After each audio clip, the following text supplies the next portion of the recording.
أعوذ بالله من الشيطان الرجيم. بسم الله الرحمن الرحيم. يخادعون الله والذين آمنوا وما يخدعون إلا أنفسهم وما يشعرون. في قلوبهم مرض فزادهم الله مرضا ولهم عذاب أليم بما كانوا يكذبون. يخادعون الله دی دوکور کوي الله تعالی تا والذین آمنوا او آکسانو تا چې ایمان وروړي دي وما يخدعون او دی دوکن ور کوي الا انفسهم مگر ځانونو خپلو ته وما يشعرون او دی نه پوهیږي فی قلوبهم مرض فزلونو د دوی کې یو لوی مرض دی فزادهم الله فزیات کو د دې دپاره الله تعالی مرضا مرض لرا ولهم عذاب علیم او د دې دپاره عذاب دردناک دی بما كانوا یکذبون په سبب د دې چې دی با دروغ ویل. مخکې آیت مبارکه کې د منافقانو ذکر شروع شو چې دی دعوا وکړه موږ ایمان نه وړی دی. قرآن کریم رد کو په دې باندې چې دی ایمان نه دی راوړی او نه دی ایمان راوړونکي دي. اشکال پیدا کېدو چې دی خو وایي چې موږ ایمان نه وړی دی، نو قرآن کریم ولی وایي چې دی ایمان نه دی راوړونکي؟ نو د هغې جواب کې چې ځکه دی په دې خپل خبره کې دروغجن دي.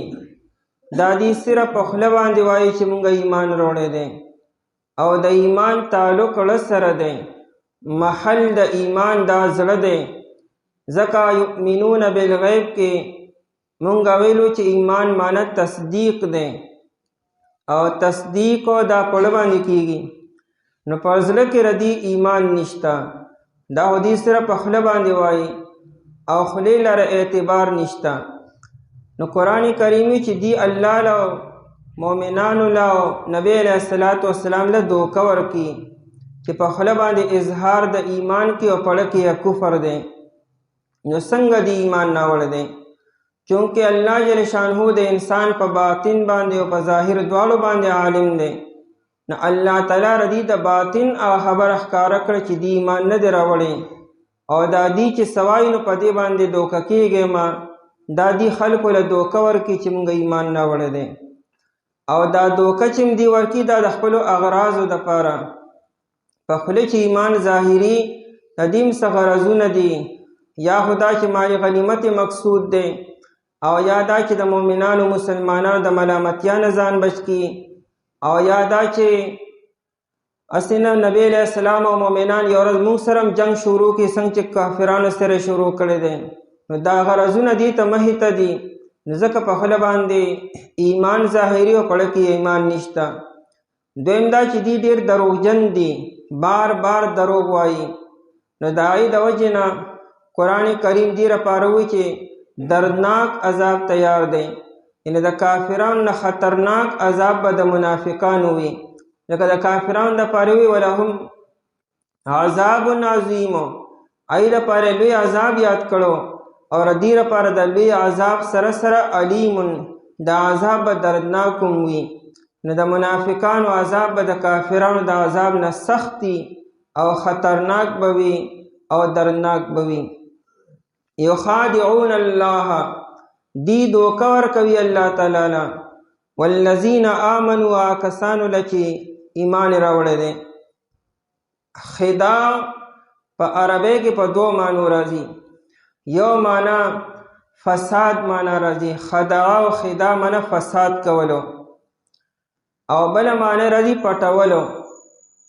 دواړه معنی دلته صحیح دي. د دې مقصود فساد پیدا کول دی پس مکه کې. نو دی دوکه ورکوي الله تعالی یو معنا چې دی پټوي پټول کی نو یخادعون الله ان دی خپل باطن پټوي او په دې سر دی دوکه ورکي الله تعالی له مؤمنانو له الله له څوک دوکه نشي ورکولی نو بیا څنګه قرآن کریم یخادعون الله وي نو دی معامله داسې کی چې گویا کې دی الله لم دوکه ورکي نه دی دا کار داسې دی دی دا عمل نه داسې معلومیږي چې گویا کې دی الله لم دوکه ورکي ورنه الله له څوک دوکه نشي ورکولی ځکه چې د الله تعالی په هر څه باندې علم دی فریب او دوکه هغه چاله ورکولی کېږي چې هغه ته ستا د ظاهر او د باطن پته ني او الله جل شانه ته د انسان د ظاهر او د باطن دواړو پته را وان الله قد احاط بكل شيء علما الله جل شانه په هر یو څیز باندې احاطه کړی د علم په اعتبار سره نو دې څنګه الله له دوکه ورکي نو دې معامله داسې کی عمل داسې دی چې گویا کې دی الله له دوکه ورکي او یا یخادعون الله مطلب دا دی چې دی په خپل ګمان کې الله له دوکه ورکي او یا مفسرین حضرات چې یخادعون الله یعنی یخادعون رسول الله دا الله رسول لم دی دوکه ورکي او مؤمنان لم دوکه ورکي خو رسول یې ذکر نکو ځکه چې پیغمبر له دوکه ورکول دا داسې شو چې گویا کې تا الله له دوکه ورکړه څنګه چې د پیغمبر اطاعت د الله اطاعت دی او سورة الفتح کی ویلو ان الذين يبايعونك انما يبايعون الله کم خلق چې ستا په لاس بیعت کی دا سره چې گویا کې دی الله سره بیعت وکړو د پیغمبر بیعت او د پیغمبر اطاعت د الله اطاعت دی د پیغمبر نافرمانی د الله نافرمانی شو نو پیغمبر له دوکه ورکول دا گویا کې الله له دوکه ورکول شو نو ځکه وایي چې یخادعون الله ورنه دی یخادعون رسول الله دا الله رسول له دوکه ورکي او یا ښه تفسیر دا دی چې دا الله دا ذکر د برکت دپاره او د اطمینان دپاره شوی دی حقیقت کې دی دوکه مؤمنانو له ورکي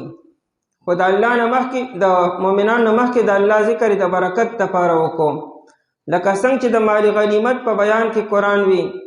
واعلموا انما علمتم من شيء فان لله خمسه وللرسول ولذي القربى نو مال غنیمت خو یا د نبی علیہ السلام په کې صحیح یا د مؤمنانو د فقراو غریبانانو به انته کې په الله ذکر مو کوي د الله پکې پنځمه حصہ ده نو الله تعالی په مال غنیمت سکی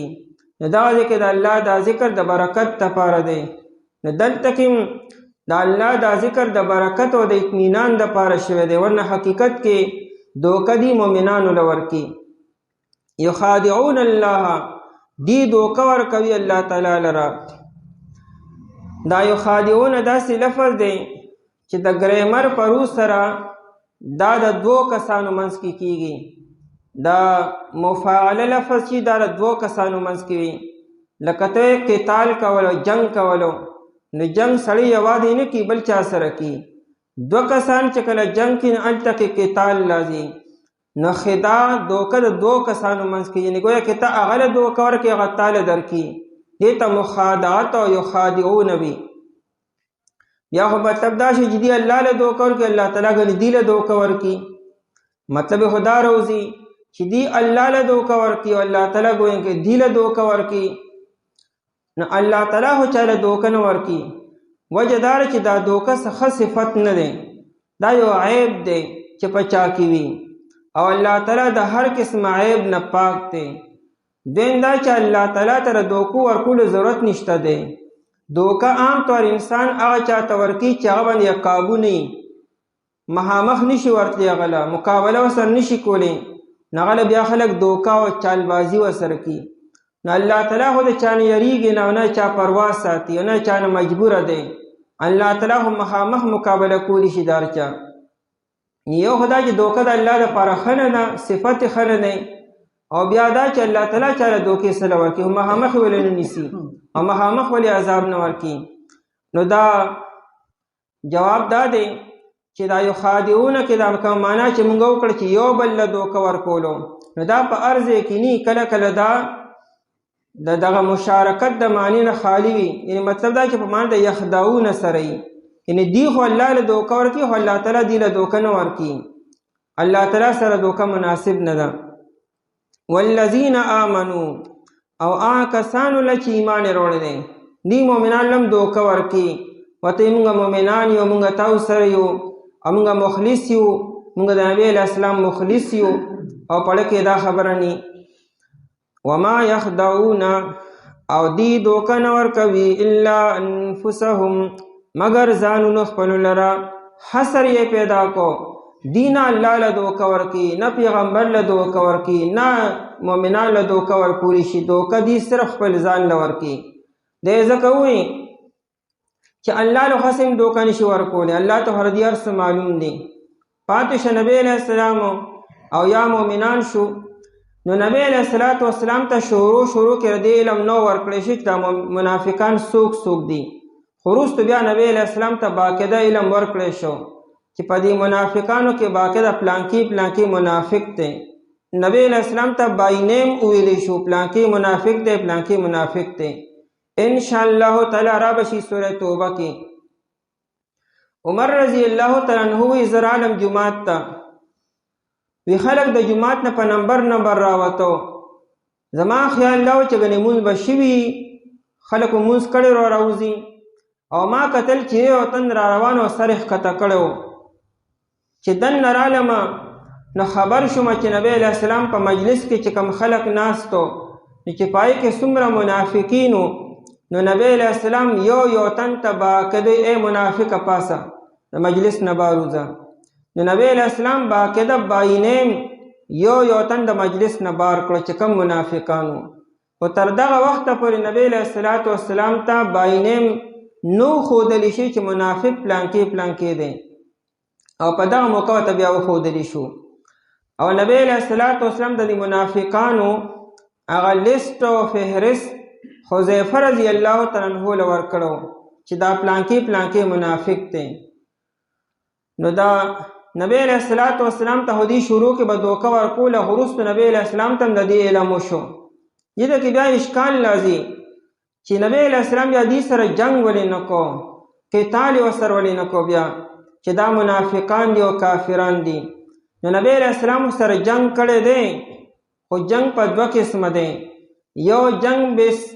باللسان دی او یو جنگ بالسنان دی یو د توری جنگ دی یو د جبې جنگ دی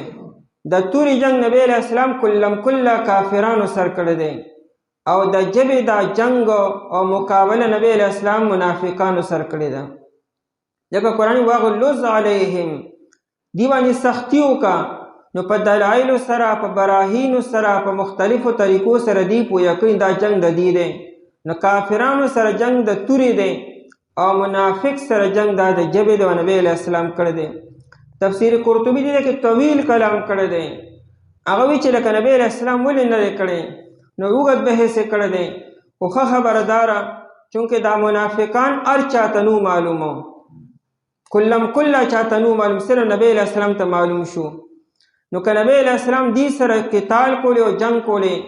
نو ممکن ده چې ډیرو خلق ویلي چې نبی علیہ السلام مؤمنان قتل کی لګیا دی کافران د نبی علیہ السلام په مؤمنانو پسې هم راواغسته خو دغه مؤمنان نو په ظاهره کې د ایمان ښکاره کو نو چونکې ممکن ده چې خپلو کې انتشار پیدا شي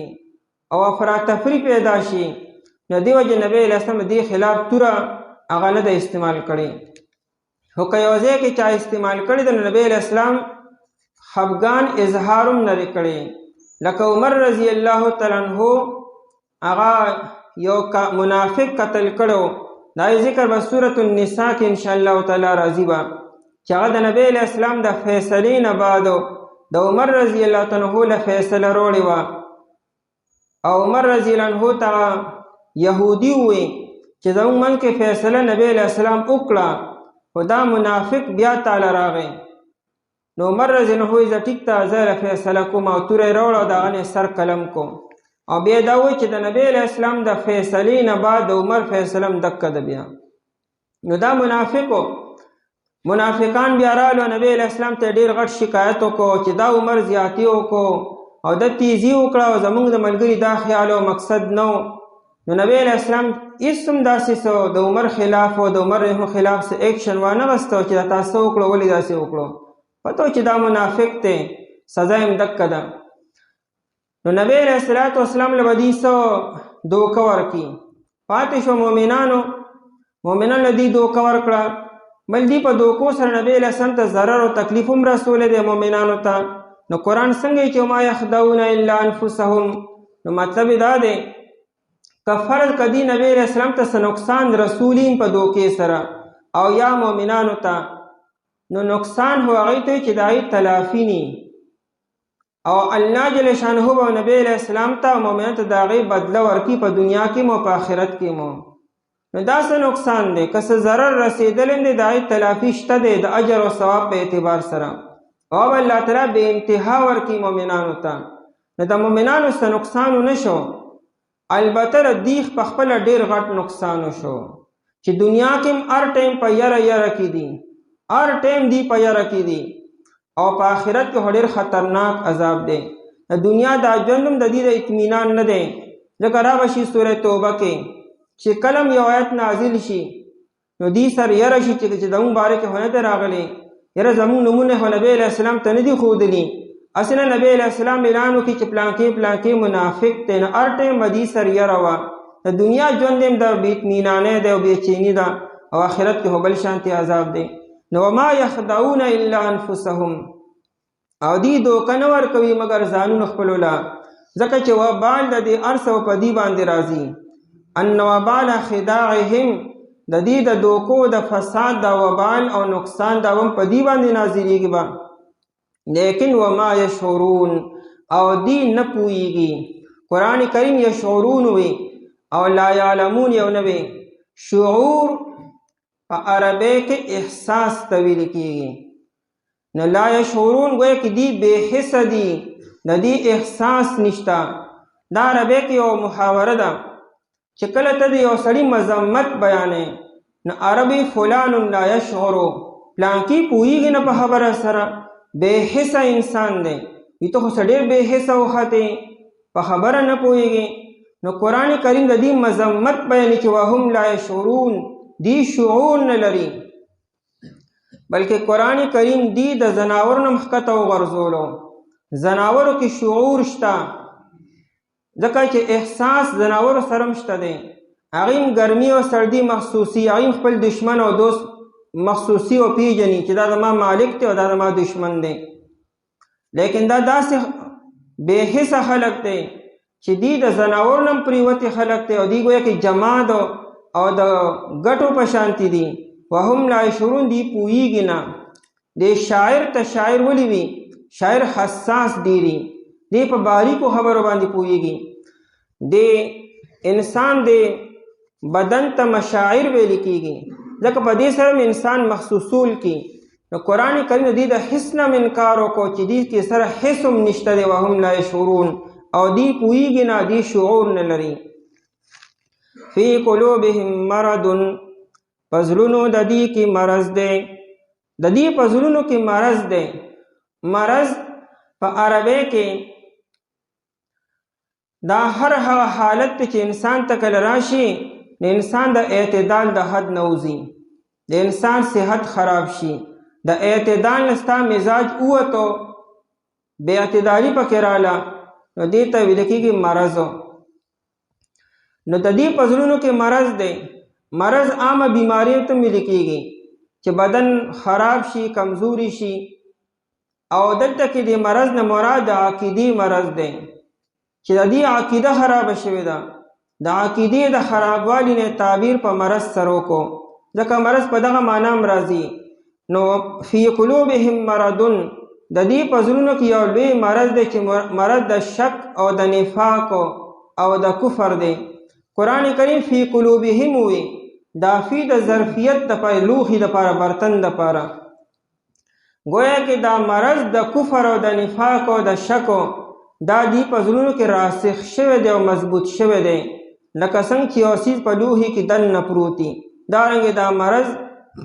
د کفر او د نفاق او د شک دا دی په زړونو کې دننه مضبوط پروت دی فی قلوبهم مرض د دې په زړونو کې مرض د شک د ریا او د نفاق او د کفر دی نو فزادهم الله مرضا پس زیاد کو الله تعالی ردی د پاره مرضن مرض لرا دی د مرض علاج نکو، حالانکه علاج موجود دی، طبیب موجود دی. د نبی علیہ الصلوۃ والسلام ته کې لوی ډاکټر او لوی طبیب او لوی حکیم بلا پیدا کیږي. د نبی علیہ السلام په شان لوی حکیم او طبیب لا دنیا کې چا لیدلی دی؟ هغه موجود دی، وحی راځي، قرآن موجود دی چې دا د زړونو علاج کی. وننزل من القرآن ما هو شفاء، قرآن کریم د زړونو شفا ده.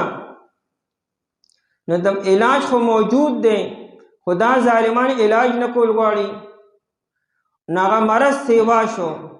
ځکه همیشه قانون داري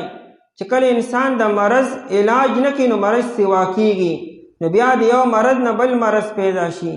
بیا د هغې نه بل مرض پیدا شي. عام قانون دکه دی. هغه مرض د نفاق او د شک سیوا کېدو چې هغه د حد نه زیات شو، نو فزادهم الله، الله زیات کړ دې لپاره مرضن مرض لره. په څه طریقې سره چې وحی نازلیږي مرض د دې سیوا کیږي، چې څومره اسلام خوريږي مرض د دې سیوا کیږي. دی خو په دې تمري چې نبی علیہ السلام به د مدینه منورې نه لړ شي، اسلام به ختم شي، کمزوري به شي، هغه اسلام ورو مضبوطیږي.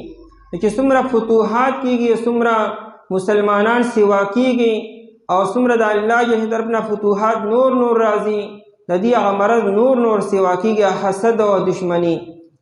او یادا چې فزادهم الله، مرض د خیری دی دیتا الله دې دا مرض نورم سیوا کی. نه الله تعالی د خیرو مقصد دا دی چې مؤمنانو ته هیته خیره او کې د منافقانو ته چې الله مو نورم مرض سیوا کا، الله مو نورم نفاق او کفر کې سیوا کا. دین دا معلومه شو چې منافقانو ته خیره کول دا جایز دی. فزادهم الله مرضا، الله تعالی دې زیات کی د دې لپاره مرضن مرض لره. کچره دا دعا شي خیری شي بیا جمله انشائیه ده، الله تعالی دې دا مرض نورم سیوا کی. او یا دا جمله خبریه ده، الله دې دا مرض نور سیوا کی د قرآن په نازلېدو سره، فتوحات سره او د مسلمانانو په سیوا کېدو سره. ولهم عذاب علیم، اور دې لپاره عذاب درناک دی. علیم درناک عذابو د کافرانو لپاره عذاب عظیم ملو، او د دې د عذاب د عظیم نه سیوا علیم هم دی. دا علیم په معنا د مولم سره درد ورکون کې، دا درد ورکون کې عذاب دی، او یا دا علیم په معنا د مؤلم سره دی. نو بیا مبالغه ده، یعنی دی عذاب ته درد ورکړی شوی دی، حالانکه عذاب په ذریعه سره درد ورکولی کیږي. نو بیا مبالغه قرآن کریمو چې دا عذاب دومره خطرناک دی چې گویا کې دی عذاب ته په خپل درد ورکړی شوی دی. نو چې عذاب ته درد ورکړی شوی، چې د عذاب په ذریعه سره چاته بیا عذاب ورکولی یا بسونه دردناکي، یعنی د هغې تصور تاسو دنیا کې نشئ کولی. د حد نه زیات عذاب او د کافرانو نه خطرناک عذاب هغه د دې لپاره دی. عذاب علیم، عذاب درناک دی. ولی بما کانوا یکذبون، دا به د لپاره سببیت دی. د درناک عذاب وجه څه ده؟ نو وجه دا ده چې دی به دروغ ویلو. کانو یکذبون دا مضارع استمراری ده، مطلب دا په مضارع استمراری کې یو کار مسلسل کولی، بار کولی، په یو پیره کولو د وجې نه. نو مطلب دا شو چې ردی دا دروغ دا دی په یو پیره نه دی ویلی او نه په دوی پیره،